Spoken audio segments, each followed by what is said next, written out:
Damos la bienvenida al doctor Jorge Moreno Llanes. Él fue presidente del Tribunal Electoral aquí en la provincia de La Suay. También fue vocal del Tribunal Contencioso Electoral. Doctor Moreno, muy buenos días. La experiencia de hace 4 años, cuando se dio la segunda vuelta electoral entre Lenin Moreno y Guillermo Lasso. También el desenlace del escrutinio de la primera vuelta electoral hace aproximadamente 2 meses dejan dudas en cuanto a la idoneidad de la función electoral en Ecuador. En esta semana hemos conversado con varios actores políticos, entre ellos Vilma Andrade, potencial candidata a la presidencia de la Asamblea, y ella nos dijo que no confía en la función electoral. Rafael Correa desde Bélgica, haciéndose eco de un periódico argentino, denuncia que habrá fraude. El tema es que los ecuatorianos en general tienen dudas sobre el Consejo Nacional Electoral, de que ese organismo pueda efectivamente garantizar transparencia y reflejar el voto de los ecuatorianos en las urnas. Quisiéramos conocer su punto de vista. Hay, por otra parte, casi 300 observadores internacionales que vienen a Ecuador para seguir de cerca el desarrollo de las votaciones y el escrutinio. Muy buenos días, ingeniero Gustavo. Muy buenos días, licenciada Rosana. Un saludo a toda la ciudadanía que escucha justamente Antena 1. Bien, el tema es muy sensible, el tema es bastante complejo, toda vez que hace 4 años ya justamente existieron problemas en el Consejo Nacional Electoral. Concretamente y con mucho énfasis en la elección de presidente y vicepresidente de la República. ¿Por qué razón hace 4 años? Porque se le ocurrió al Consejo Nacional Electoral de esa época emitir un reglamento que no se ajustaba al marco de la ley. Concretamente, que una de las actas del escrutinio vaya directamente, sin sobrecerrado, sino aperturado, hacia un escáner ubicado en el propio recinto electoral y en aquellos recintos electorales donde no existía el escáner, al más cercano. Esa acta, luego de ser escaneada, pasaba justamente la imagen al Consejo Nacional Electoral para que dé los resultados, extraoficiales, por supuesto. Y luego esa acta iba al Consejo Nacional Electoral para, a partir de las 21 horas de ese día, comenzar el escrutinio de cada una de las actas. Eso no estaba previsto en la ley.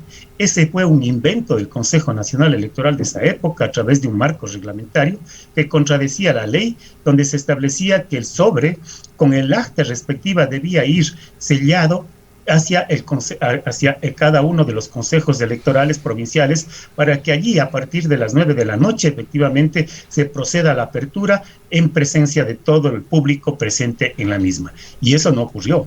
Y allí se generó justamente el inconveniente. Luego se fue la fuerza eléctrica y aparecieron resultados completamente diferentes a los que en principio se estaban proyectando. Eso conllevó justamente a que existan inconvenientes. Se sostenía probablemente que en los escáneres había ya un inconveniente. El sistema como tal, el sistema informático, generó estos inconvenientes que lamentablemente las organizaciones políticas, y más concretamente quien estaba de binomio participando en la segunda vuelta, no se preocuparon de esta situación. Entonces, el primer inconveniente.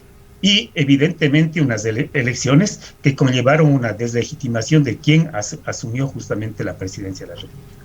Ahora la situación, yo diría, tiene algún viso ya de legalidad. Se estableció justamente a través de las últimas reformas que efectivamente una de las actas del escrutinio debía ir hacia un escáner. Ese escáner establecía la foto que iba para que el Consejo Nacional publique. Pero allí tenemos también el otro inconveniente que se generó en las elecciones de hace algunas semanas. Y fue de que las juntas receptoras del voto no estaban debidamente calificadas para el conteo de los mismos y generaron los inconvenientes que se generaron con actas que efectivamente tenían muchas inconsistencias y que pasaba de lo que establece la ley más allá del 1% porcentual. Entonces, todos estos inconvenientes, más las divergencias y discrepancias que en este Consejo Nacional Electoral se han dado entre los vocales, la presidenta, etcétera, ha generado que efectivamente exista cierta inconformidad de la ciudadanía, de los electores y ni se diga de las organizaciones políticas respecto a la acción u omisión del Consejo Nacional Electoral.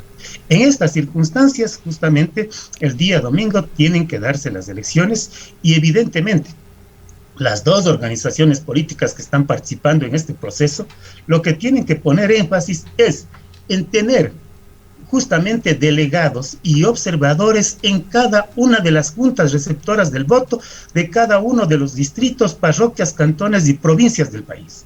Porque si eso no ocurre, y si no tienen la prueba fehaciente del documento que se les entregue en la misma, luego es inviable, es imposible casi proceder a reclamar que probablemente existieron inconsistencias, que probablemente los votos no estaban debidamente contados, etcétera, etcétera, en las juntas receptoras. Esa es la primera situación que el propio ordenamiento jurídico prevé.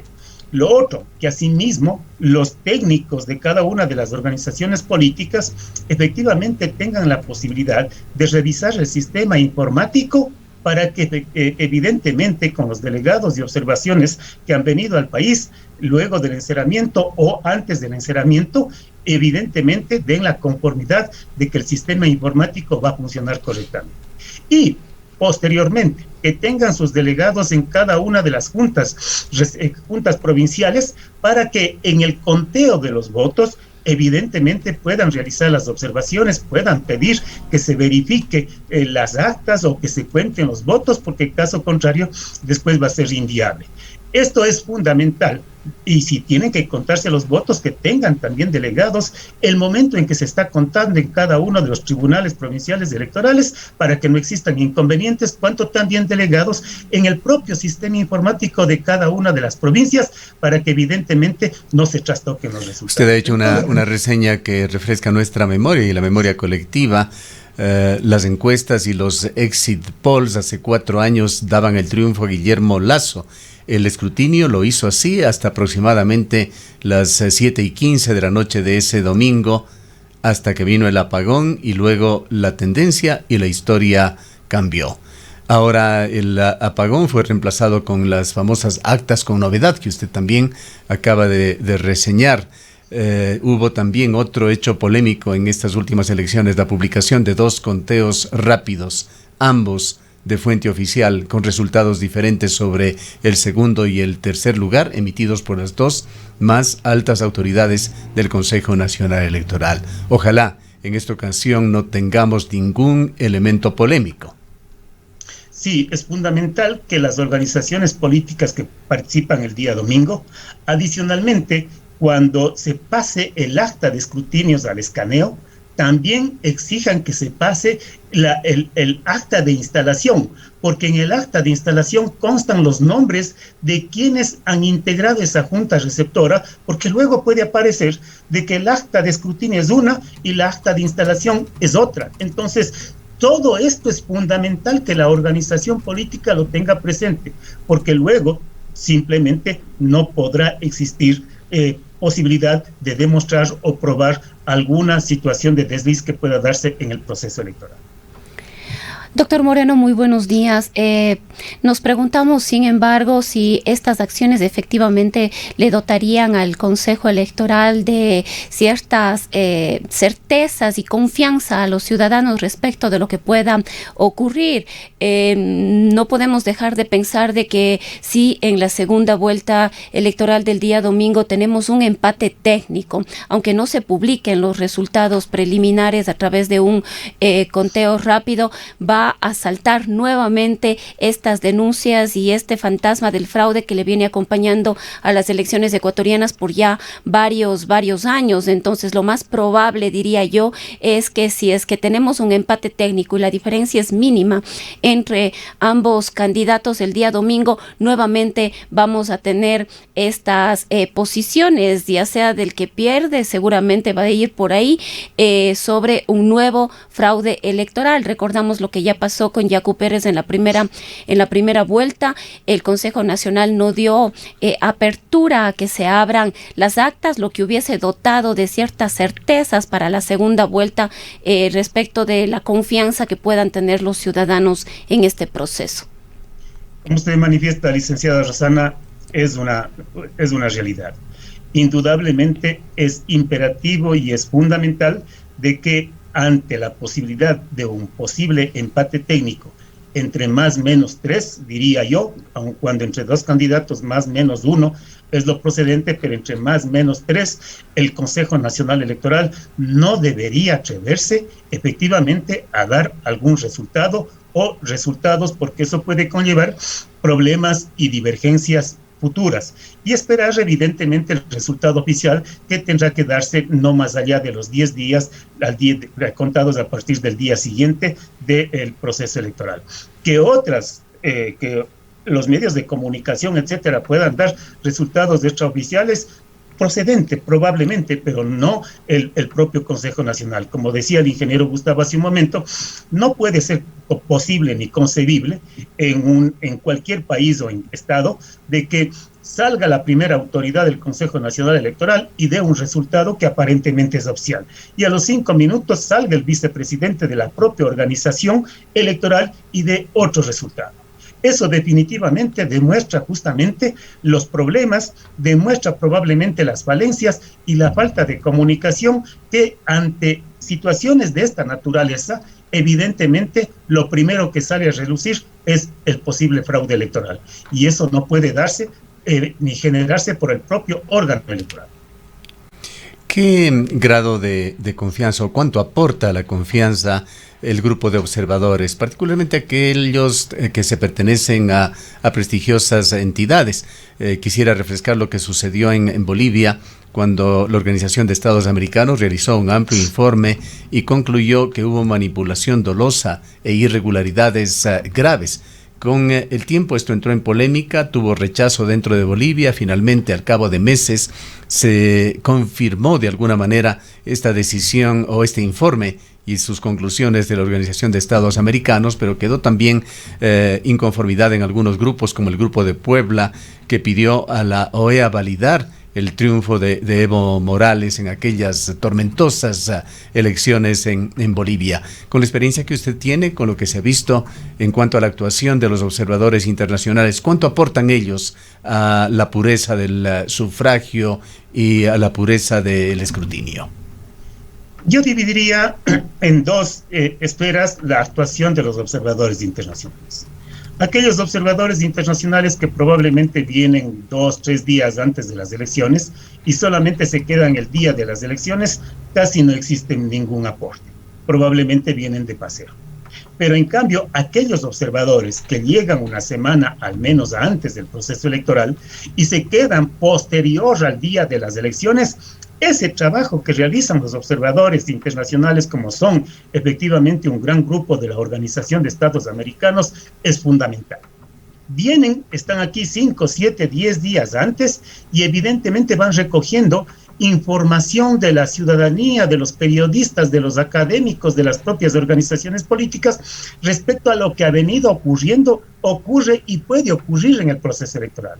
Y evidentemente con esas bases y esos sustentos están en el día a día, sobre todo en el día de las elecciones, en recintos que probablemente pueden ser conflictivos y donde puedan darse divergencias. Y están también luego en el conteo y en el escrutinio provincial para efectivamente reflejar lo que han visto, lo que conocieron y lo que puede ocurrir, y luego presentan efectivamente el informe. Ese es un verdadero trabajo de un observador internacional, y en gran medida lo ha hecho la Organización de Estados Americanos, y hace muchos años también lo hacían algunos miembros de la comunidad europea.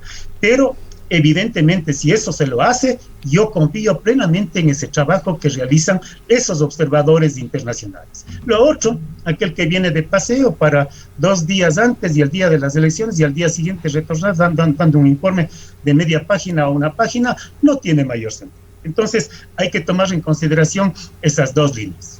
¿Qué sensación final le dejó a usted el trabajo de la función electoral del Consejo Nacional Electoral, del Tribunal Contencioso Electoral, en cuanto a los pedidos de la candidatura que quedó tercera de Yacu Pérez para que se abran las urnas?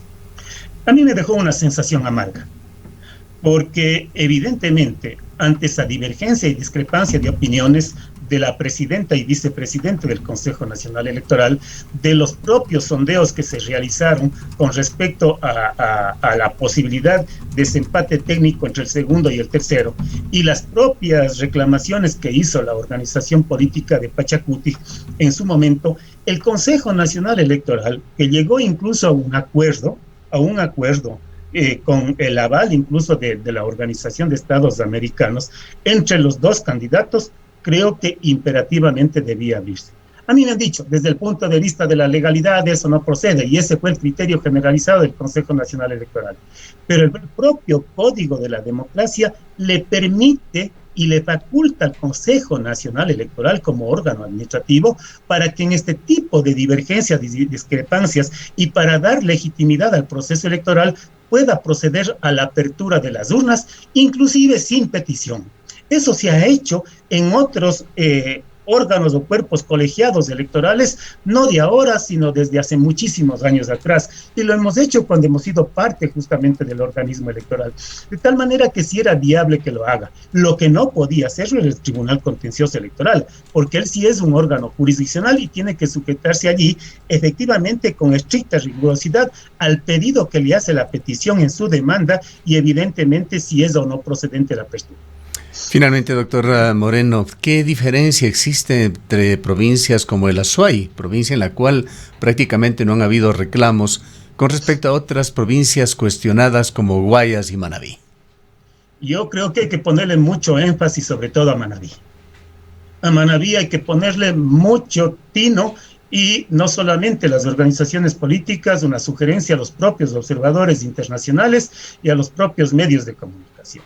Porque de lo que se ha escuchado, de lo que han dado a conocer algunos medios de información, ayer nomás escuchaba uno, justamente me parece que un canal de televisión nacional, de que efectivamente la composición de los integrantes de las juntas receptoras del voto evidentemente podían llevar a que una sola organización política tenga todos los miembros que están en esa junta receptora del voto. Y eso sí es delicado, y eso merece justamente una verdadera observación de lo que pueda ocurrir. Y ponerle mucho énfasis también a la observación que se realice, sobre todo en los sectores rurales apartados, donde evidentemente puede pasar cualquier situación. Bien, queremos agradecerle al doctor Jorge Moreno Yanes, un profesional con amplia experiencia en el ámbito electoral.